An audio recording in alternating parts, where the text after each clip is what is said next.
महाराष्ट्रातील तमाम मराठा बांधवांना सन्माननीय मनोज दादा यांनी विनंती केली आहे की 30 मेला या महाराष्ट्रातील मराठा समाजाच्या तरुण विद्यार्थ्यांसाठी, त्यांच्या आयुष्यासाठी, त्यांच्या भविष्यासाठी सर्व तमाम मराठा बांधवांनी या ठिकाणी 30 मेला अंतरवाली सराटी या ठिकाणी यायचंय। आम्ही देखील सर्व मराठा बांधवांना या ठिकाणी विनंती करतो की ना भूतो ना भविष्य एवढ्या संख्येने आपल्याला 30 मेला या अंतरवाली सराटीमध्ये इतिहास मराठा समाजाचा या ठिकाणी घडवून दाखवायचा आहे। आपण सर्व महाराष्ट्रातील तमाम मराठा बांधव 30 मेला या ठिकाणी या सराटीमध्ये येऊन सन्माननीय मनोजदादा जरांगे यांचे हात बळकट कराल हीच एकमेव अपेक्षा। छत्रपती शिवाजी महाराज की जय, छत्रपती संभाजी महाराज की जय।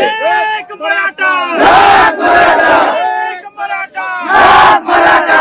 तर मंडळी, हे होते मंगेश साबळे। ते आज अंतरवाली सराटी या ठिकाणी मनोज जरांगे पाटील यांनी बोलवलेल्या महामेळाव्याच्या संदर्भाने, बैठकीच्या संदर्भाने गेलेले होते। एक ऐतिहासिक आवाहन करण्यात आलं आहे। ना भूतो ना भविष्यती एवढ्या संख्येने आपल्याला 30 मे रोजी अंतरवाली सराटीमध्ये इतिहास घडवायचा आहे।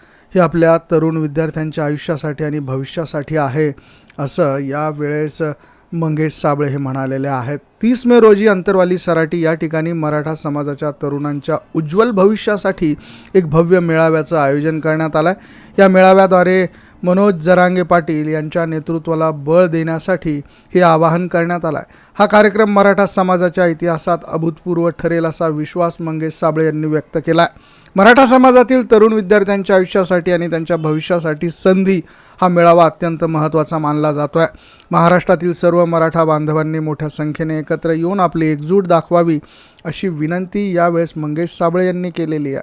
तर मंडळी, मनोज जरांगे पाटील यांच्या नेतृत्वाखालील या चळवळीला पाठबळ देण्यासाठी 30 मे ही तारीख निश्चित करण्यात आली आहे। ना भूतो ना भविष्यती अशा स्वरूपाचा इतिहास घडवण्यासाठी, समाजाची ताकद महाराष्ट्राला दाखवून देण्यासाठी अंतरवाली सराटी या ठिकाणी सर्वांनी उपस्थित राहावं असं आवाहन यावेळेस मंगेश साबळे यांनी केलं आहे। याबद्दल तुमचं मत काय, तुम्हाला काय वाटतं, कमेंटमध्ये नोंद करा। धन्यवाद।